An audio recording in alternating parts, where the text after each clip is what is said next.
नमस्कार। किसका जनतंत्र कैसा जनतंत्र, इसकी दूसरी कड़ी के साथ हाजिर हूं मैं राकेश रंजन। आज चर्चा करूंगा अमेरिका में अडानी के खिलाफ भ्रष्टाचार के मुकदमे की। हमारे देश में जनतंत्र के मुंह पर कितना बड़ा तमाचा है कि भारत में घूसखोरी मामले में भारत के उद्योगपति के खिलाफ अमेरिका में मुकदमा चल रहा है और देश की संसद, जिसे जनतंत्र का मंदिर कहते हैं, उसमें इस गंभीर मामले पर बहस तक नहीं होती है।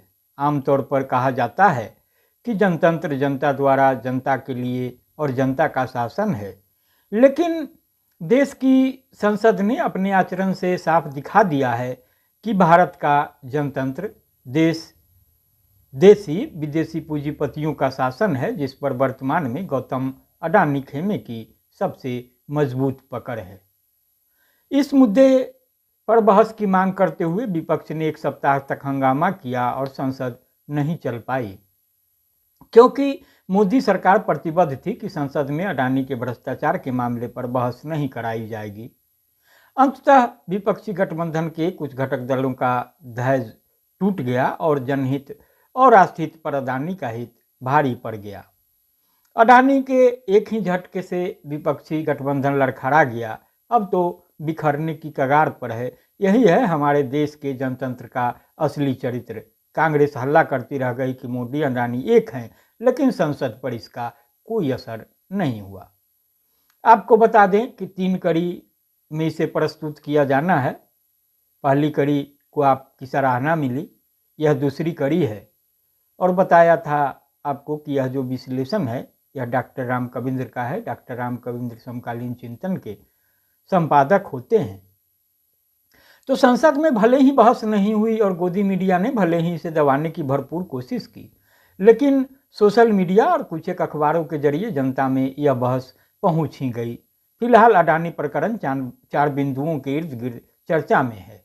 इस घुसखोरी कांड के खुलासे और इसके खिलाफ कार्रवाई से अडानी की कंपनियों को कितना नुकसान हुआ और होगा, लोगों की जेब पर कितना डाका पड़ा, पूरी दुनिया में देश की प्रतिष्ठा को कितना आघात पहुंचा और देश में विदेशी निवेश कितना प्रभावित होगा, इससे अलग देश की आम जनता के सामने सबसे बड़ी उलझन है कि भारत में हुए अवैध लेन देन का मुकदमा अमेरिका में क्यों चल रहा है।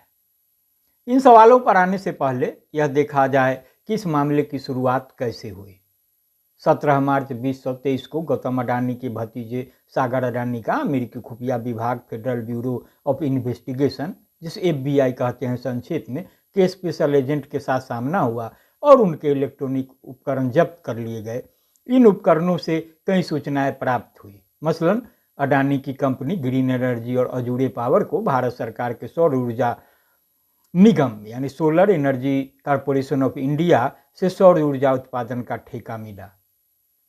यह ऊर्जा इतनी महंगी पड़ रही थी कि राज्यों के अधीन कार्यरत बिजली वितरण कंपनियां इसे खरीदने को तैयार नहीं हो पा रही थी। इसे ही संभव बनाने के लिए घूस दिया गया।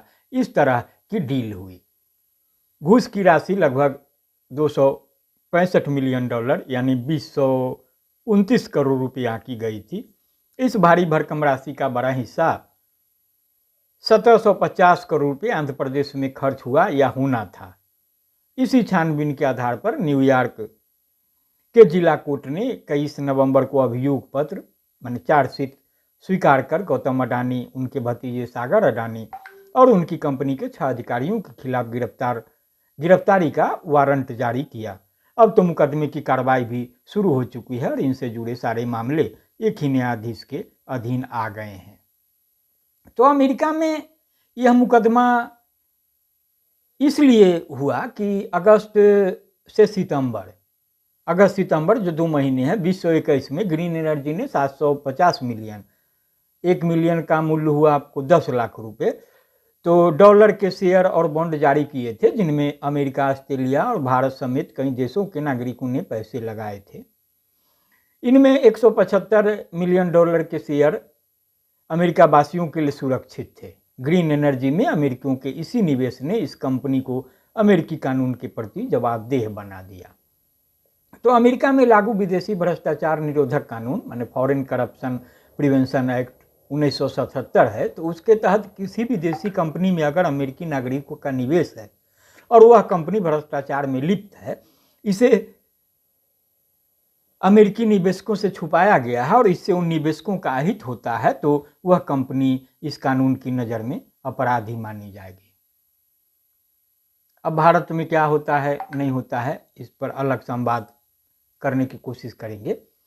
तो इसका जो अडानी के खिलाफ जो मामले आए और मुकदमे चले, तो इसका चौतरफा प्रभाव निश्चित है। यह तो साफ है कि घूस की पूरी राशि किसी न किसी रूप में जनता से ही वसूली जाएगी।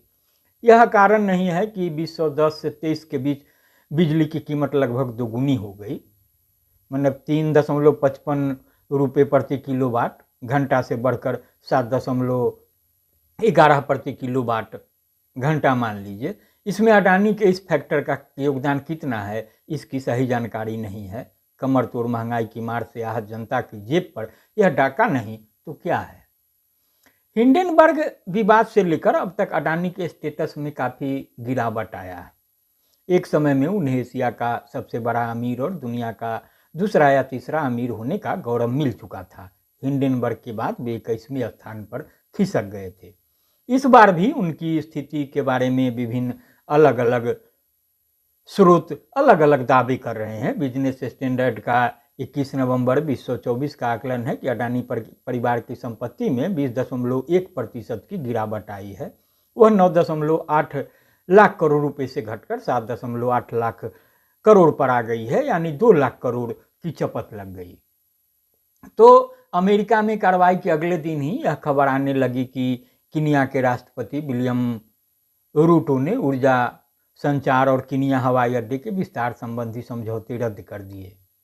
समझौते की शर्तों के अनुसार इस हवाई अड्डे के संचालन का दायित्व अदानी कंपनी को मिलना था, जबकि छटनी की संभावना से आतंकित कीनियाई मजदूर इसका विरोध कर रहे थे। चर्चा में तो यह भी है कि श्रीलंका, बांग्लादेश और ऑस्ट्रेलिया की सरकारें भी इस दिशा में कदम उठाने पर विचार कर रही है। तो जो इंटरनेशनल रेटिंग एजेंसी है मूडी ने उनकी कंपनियों की रेटिंग गिरा दी है, उनकी मतलब गौतम अडानी की। तो जिसके फलस्वरूप कई अंतर्राष्ट्रीय साझेदारों ने उनकी कंपनी में पैसा लगाने से इनकार कर दिया है। इस दबाव में उन्हें अपनी कंपनी अडानी बिल्मर में अपना सारा शेयर जो 44% है बेचने के लिए मजबूर होना पड़ा। इससे भी खराब बात है कि पूरी दुनिया में संदेश गया कि भारत में राज्य की देखरेख में अनियंत्रित भ्रष्टाचार जारी है और शेयर बाजार की नियामक संस्था जो सेबी होती है या तो अक्षम है या अडानी के साथ मिली हुई है। इन दोनों ही हालातों में विदेशी पूंजी निवेश पर प्रतिकूल असर पड़ना निश्चित है। तो जहाँ तक दूरगामी प्रभाव का सवाल है तो वह कई कारकों पर निर्भर करेगा। सबसे पहली बात यह कि अमेरिकी कोर्ट में सुनवाई का परिणाम क्या होता है, और दूसरी बात यह कि वहाँ की राजनीति कैसे करवट बदलती है। फिलहाल राष्ट्रपति चुनाव में डोनाल्ड ट्रंप की जीत से 3 कारणों से अडानी को राहत की कुछ उम्मीद जगी थी। ट्रंप व्यक्तिगत रूप से फॉरेन करप्शन प्रिवेंशन एक्ट के विरोधी रहे हैं। अडानी ने उनकी जीत पर बधाई संदेश भेजा था और राष्ट्रपति के पहले कार्यकाल में मोदी ट्रंप संबंध काफी चर्चा में आया, खासकर तब जब सभी कूटनीतिक सीमाओं को ताक पर रखते हुए प्रवासी भारतीयों की सभा में नरेंद्र मोदी ने अब की बार ट्रंप सरकार का आह्वान तक कर दिया था। तो जो अब स्थिति है तो इस बार तस्वीर बदली सी नजर आ रही है और ट्रंप के शपथ ग्रहण समारोह में प्रधानमंत्री मोदी को अब तक निमंत्रण नहीं मिला है। हाँ, जो खबर छनकार आ रही है उसमें अंबानी को तो निमंत्रण मिल गया है और जो खबरें नज़र से गुजरी है उसमें नीता अंबानी और मुकेश अंबानी ने कार्यक्रम बना लिया है वहाँ जाने का।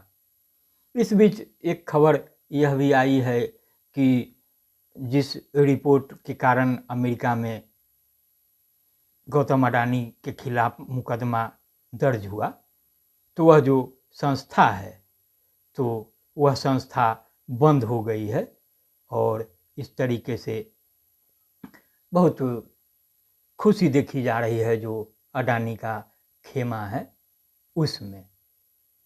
आरोप प्रत्यारोप लगते रहे हैं भाजपा कहती रही है बड़ी मजबूती से कि जो हिंडनबर्ग की रिपोर्ट आई थी तो उसका कोई आधार नहीं है और ये विदेशी साजिशों के साथ मिल करके विदेशी जो ताकतें हैं उसके साथ कांग्रेस की साजिश है कि भारतीय जो उद्योगपति हैं उनका जो विस्तार है कारोबार का वह न हो। तो इस तरीके की बातें थी। बहरहाल जो भी हो, ये दूसरी कड़ी रही। तीसरी कड़ी के साथ भी जल्द मैं हाजिर होऊंगा। तो मेरा आग्रह होगा कि आप सुनने गुनने के बाद प्रतिक्रिया ज़रूर देंगे, लाइक भी करेंगे, शेयर भी करेंगे। और अब तक आपने अगर न्यूज़लेटर विथरा के सरंजन को सब्सक्राइब नहीं किया है तो सब्सक्राइब भी करेंगे। नमस्कार।